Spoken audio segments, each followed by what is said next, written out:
앞서 시민 인터뷰에서 보셨지만 생활 속 라돈 공포가 또다시 되살아나고 있습니다.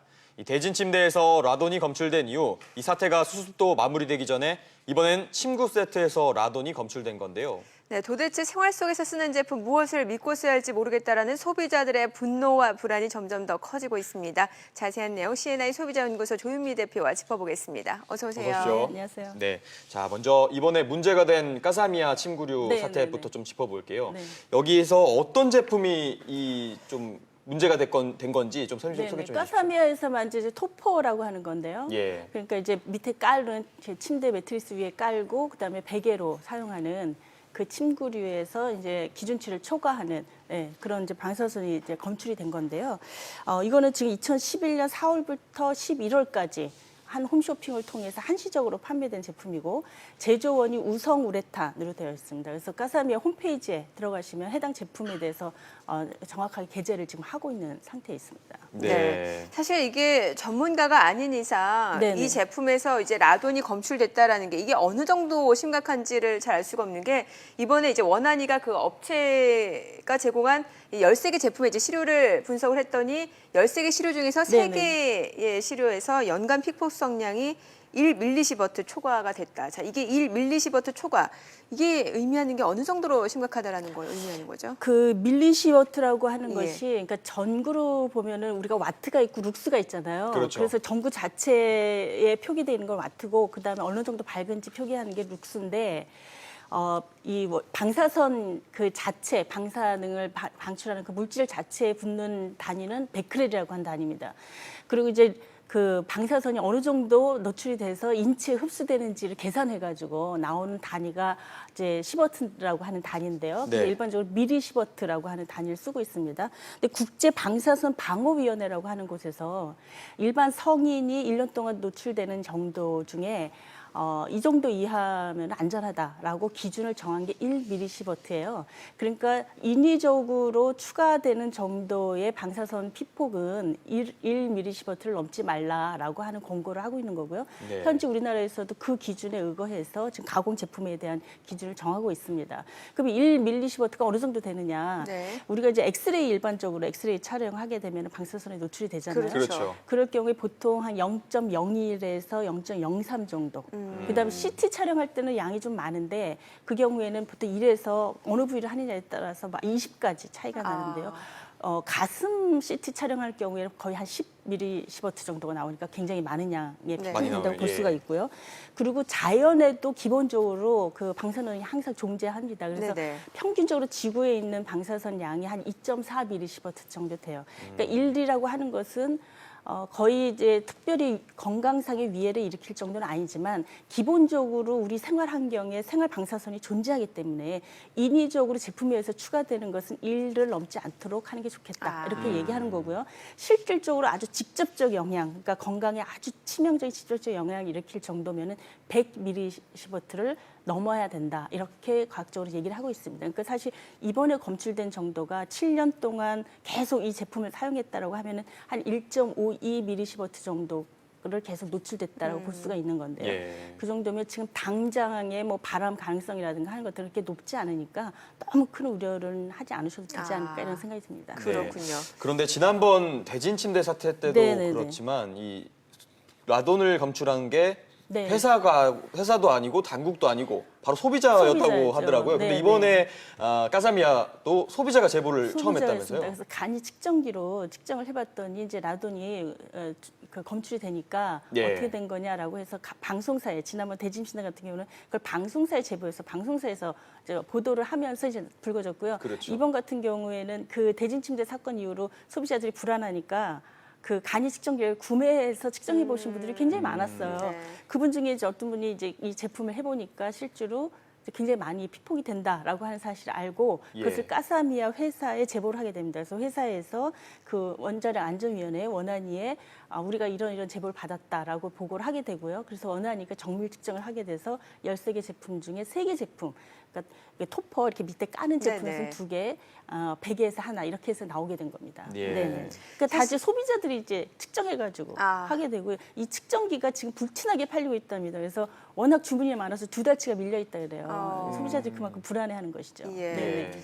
이 사실 대진 침대 라돈 사태가 지금 마무리가 안 된 상황에서 그렇죠. 예. 지금 이제 가사미아 침구 그 토포에서 라돈이 검출됐기 때문에 소비자들 불안이 더 증폭되고 있는 거 아니겠습니까? 네네네. 예. 지금 이제 대진 침대 같은 경우에는 2만 2천여 개 정도를 회수를 했습니다. 예. 그중에 이제 천안 본사에 지금 17,000여 개를 해체 작업을 하고 있는데요. 네. 근데 해체를 어떻게 하는 거냐면은 매트리스에 이 라돈이 방출되는 모자나이트라고 하는 광석을 가루로 만들어서 도포를 한 거거든요. 네. 그래서 그 도포된 스펀지를 제거하고 스프링 같은 경우는 이제 재활용하기 위해서 철강소 같은 데를 보내고 스펀지 부분은 별도로 지금 보관하는 그 해체 작업을 하고 있는 겁니다. 그리고 아직 소비자들의 건강 영향에 대한 정확한 분석이 아직 안 돼 있고 그다음에 실제로 이 제품을 사용해서 문제가 생긴 소비자들의 배상 문제를 어떻게 할지 하는 문제가 아직 해결이 안 된 상태로 논란이 되고 있는데 이번에는 이제 침구류에서 나온 거니까 이제 더 불안이 이제 증폭됐다 이렇게 볼 수가 있습니다. 예. 사실 지난번 라돈 그 대진 침대도 그렇고 네. 이번에 가사미아도 검출된 성분이 모나자이트라는 성분이라고 알고 있거든요. 네네네네. 이 모나자이트 성분 구체적으로 어떤 겁니까? 그러니까 모나자이트는 자연에 있는 광물질입니다. 그래서 예. 이거를 이제 건축자재나 이런 데서 많이 사용하고 있는데 이 모나자이트 안에는 우라늄 같은 것이 좀 들어있어요. 그래서 네. 이 미량의 우라늄들이 반응을 일으키면서 방사선을 방출하는 라돈을 이제 배출하는 건데요. 라돈이 결국 인체에 흡수되면서 이거는 이제 기체고 무미 무침이다. 그러니까 실제로 어느 정도가 방출되는지 소비자들은 전혀 알 수 없는 상태로 생활에서 쓰게 되는 거고요.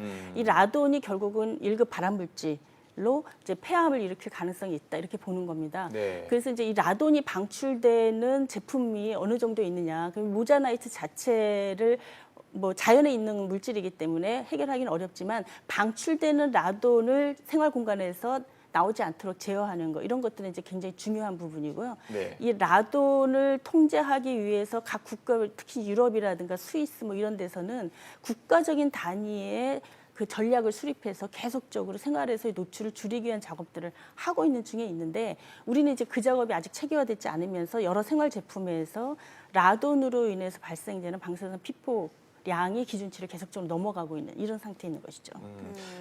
대표님께서 국가 차원의 얘기를 하셨으니까 네네네. 질문을 하나 더 드려볼게요. 네네. 일단 지난번 대진 침대 사태도 그렇고 이번 가사미아도 그렇고 이 정부 차원에서 그런 관리를 정말 안 했다라는 비난이 굉장히 쏟아지고 있거든요. 이건 네네. 어떻게 보세요?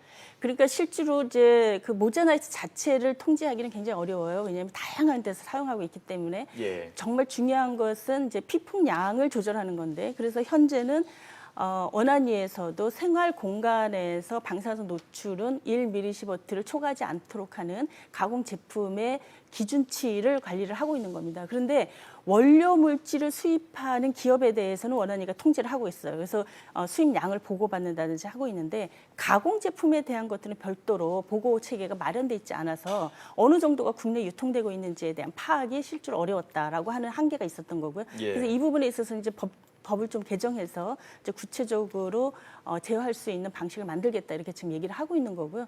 두 번째는 실제로 이게 음이온이 발생된다고 해서 모자나이트 도포를 한 건데 이 모자나이트 도포를 해서 음이온을 발생하는 제품을 만드는 것 자체가 전 세계적으로 거의 없는 그 활동이에요. 예. 그러니까 우리나라 소비자들이 이제 음이온이면 굉장히 좋은 거, 뭐 좋아하죠, 자연에서 많이. 예. 나오는 거 좋은 에너지 이런 생각을 하시기 때문에 그런 생각들을 악용해서 기업에서 안전성에 대한 충분한 검토 없이 이제 광물질을 음이온을 발생시키는 광물질을 도포를 한 건데 거기서 실제로 나오는 음이온이 몸에 좋은 것이 아니라 방사선이 노출되는 문제가 생긴 거죠. 그렇죠. 그래서 생활 공간에서 특히 가공 제품에서의 방사선 노출량, 피폭량에 대한 그 점검 또 아까 말씀드린 것처럼 라돈이 사실은 이런 가공 제품에서만 나오는 게 아니라 벽지, 뭐 시멘트 사이, 뭐 주택 공간 이런 데서 굉장히 광범위하게 나오고 있거든요. 예. 그래서 이 라돈을 종합적으로 통제하는 국가 계획이 수립돼야 되는 겁니다. 그래서 그 부분에 있어서는 우리 정부가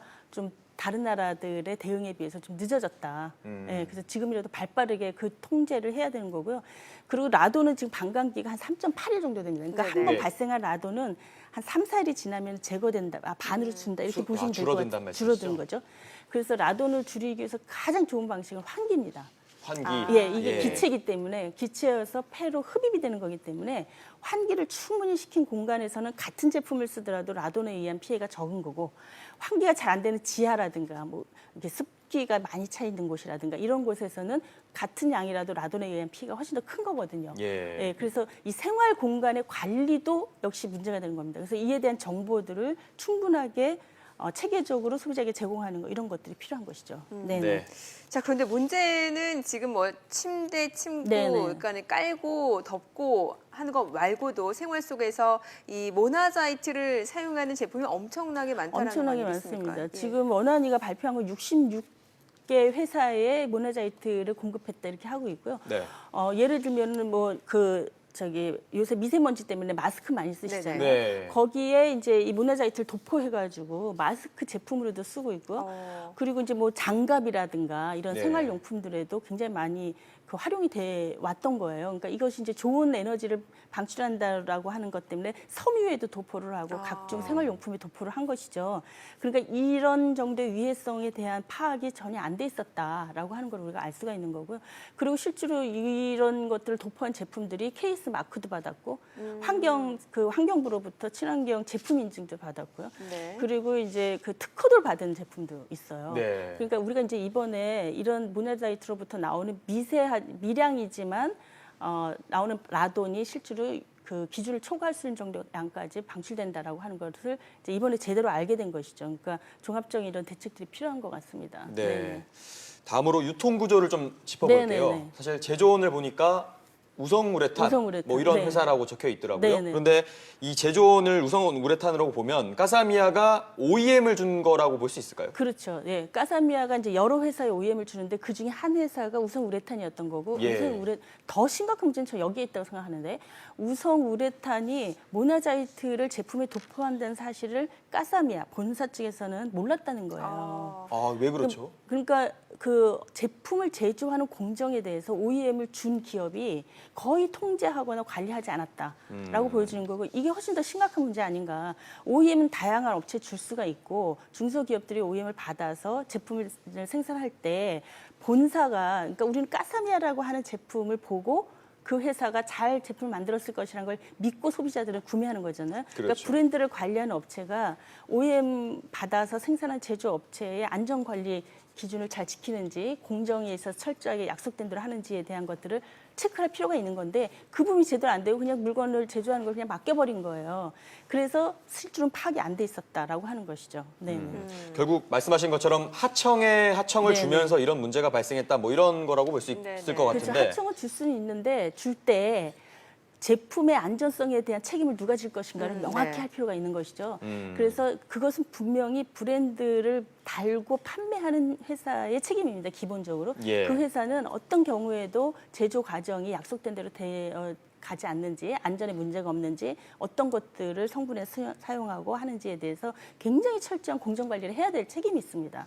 네네. 근데 그런 걸 네. 제대로 하지 않은 것이죠. 그리고 네. 그거는 이번에 문제된 제품뿐만 아니라 우리나라의 많은 제품들이 OEM으로 실제로 생산이 되고 있는데 그렇죠. OEM을 주는 회사들이 그런 책임을 제대로 하지 않는 경우들이 굉장히 많아요. 그리고 일 터지면은 생산한 그 영세한 제조업체의 책임을 전체적으로 다 밀어버리는 예. 그런 일이 굉장히 많습니다. 그래서 네. 그런 유통 구조도 이번에 좀 손을 봐야 될 필요가 있지 않을까 싶습니다. 좀 안타까운 점이 사실 이런 사태가 터지고 나서 뒤늦게 이제 해결하기에 좀 급급한 모습인데 네네. 이런 사태가 한번 터졌을 때 이런 뭐 어떤 그 기준이라든지 방사능 물질 관리 네네. 기준을 좀 더 양성화하고 표준화시켜서 좀 시스템화시키면은 이런 문제가 또 다시 재발하지 않을 것 같다는 생각이 드는데 왜 그렇게 하지 못하는 걸까요? 그러니까 사실은 우리 생활 공간에서의 그 방사능 노출 정도를 관리하는 것이 2012년에 법이 처음 만들어졌습니다. 예. 그 얼마 안 당시에- 됐군요. 얼마 안 예. 됐습니다. 그 당시 이제 일본에서 후쿠시마 원전 사태가 터지면서 생활 공간에서의 방사능 노출이 굉장히 이슈가 됐고 네. 그때부터 이제 제품 관리가 들어가면서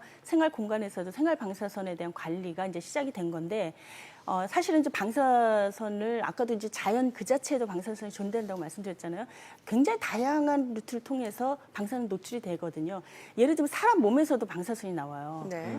그리고 뭐 우리가 아까 뭐 다양한 의료용 그 촬영 같은 거에도 많이 노출이 되고 뭐 벽이라든가 음식물에서도 방사선이 나오기도 하고 굉장히 다양한데 네. 결국은 사람이 그런 생활 공간에서 살면서 종합적으로 노출이 되는 거잖아요. 그러면 종합적인 관리를 어떻게 해야 될 것인가라고 하는 것들을 제품별로 생활 환경별로 체계화돼야 되는데 법이 만들어지고 기준을 만들어 놓고 나서는 실질적인 관리 체계는 제대로 가동되지 않았다라고 볼 수가 있고요. 더더군다나 이제 지금 환경부, 그 국토부, 뭐 또 식약처 이런 네. 데들이 예를 들면 화장품에서 나온 방사는 또 식약처 담당이거든요. 예. 뭔가 관할 부서가 다 그렇죠. 제각각이네요. 예, 다 흩어져 있어서 종합적인 국가 단위에서의 생활 방사선 관리 체계가 마련돼 있지 않은 상태에 있다. 그래서 이번 기회에 이제 그런 부분들에 대한 점검이 지금 시작이 되고 있는 중에 있습니다. 그래서 네. 사실 생활 방사선 문제는 이제 전 세계적으로도 이슈가 되고 있는 문제이기 때문에 우리도 또 연구도 앞으로 굉장히 많이 필요합니다. 실제로 1mSv 정도에 노출됐을 때 장기적으로 인체가 얼마나 위해한지 하는 것에 대한 연구는 여전히 과학자들 사이에서 논란이 있는 부분이기 때문에 이런 종합적인 연구나 이런 것도 더 진행이 돼야 될 필요가 있습니다. 네. 그리고 향후에 이제 이번에 침대에 노출된 소비자들에 대해서 역학조사 같은 것도 꾸준히 네, 국가 단위에서 이루어져야 될 필요가 있는 것이죠. 네. 네. 거기에다가 원안위가 이번에도 업체 수거 명령을 내렸습니다. 네네네. 그런데 네. 이제 이 어떤 건 가져가고 또 어떤 네. 건 안 가져가고 뭐 네. 이런 논란도 있었고요. 거기에다가 이걸 가져갔을 때 어디에 보관할지도 사실 네. 관건이거든요. 그런 건 좀 대진 어떻게? 침대 같은 경우에는 이제 초기였고 워낙 매트리스가 규모가 크다 보니까 수거하는데도 굉장히 힘들었고 또 우리가 그런 사태를 처음 겪으면서 굉장히 우왕좌왕한 부분이 있었죠 초기에. 현재는 천안 본사에 가 있습니다. 천안 본사. 네네. 예. 근데 이 가사미아 같은 경우에도 하여튼 제조 한 대에서 일단 수거가 돼야 될 필요가 있으니까 그쪽에서 그 정리가 될 것 같고요. 그리고 토포 같은 경우에는 매트리스에 비해서는 훨씬 더 이 양이 부피가 좀 작은 거기 때문에 예. 네, 좀 더 효율적으로 수거가 이루어질 수 있을 것 같고요. 현재 이제 홈페이지에 어떤 방식으로 수거하고 리콜 센터는 어떻게 운영되고 하는 것들이 결정이 돼 있습니다. 그래서 이제 불안하신 소비자는 우리 제품이 내가 쓰고 있는 제품이 해당 제품인지 하는 걸 좀 확인해 보시고 그리고 이제 홈페이지 들어가셔서 리콜을 요청하시면은 훨씬 더 하여튼 대진 침대 때보다는 우리가 경험도 쌓이고 했기 때문에 좀 더 효율적으로 수거가 이루어질 수 있을 거라고 생각이 되고요. 네. 어쨌든 중요한 것은 우리가 방사선 노출은 생활에서 굉장히 다양하게 있습니다. 그래서 총량적인 관리를 해야 될 필요가 있고 어느 한 제품에만 국한되어 있는 문제는 아니거든요. 그러니까 소비자들도 그런 것들을 고려하셔서 대응을 적절하게 하시면 도움이 되지 않을까 싶은 생각이 듭니다. 네, 네. 뭐 많은 분들이 뭐 제품 회수 환불문의 좀 궁금하셨을 네네. 것 같은데 그 부분에 대해서도 지금 일단 전담 콜센터가 좀 운영이 되고 있다라는 되고 있습니다. 말씀이시죠? 네네, 예, 네. 알겠습니다. 네. 오늘 조윤미 대표였습니다. 말씀 잘 들었습니다. 감사합니다.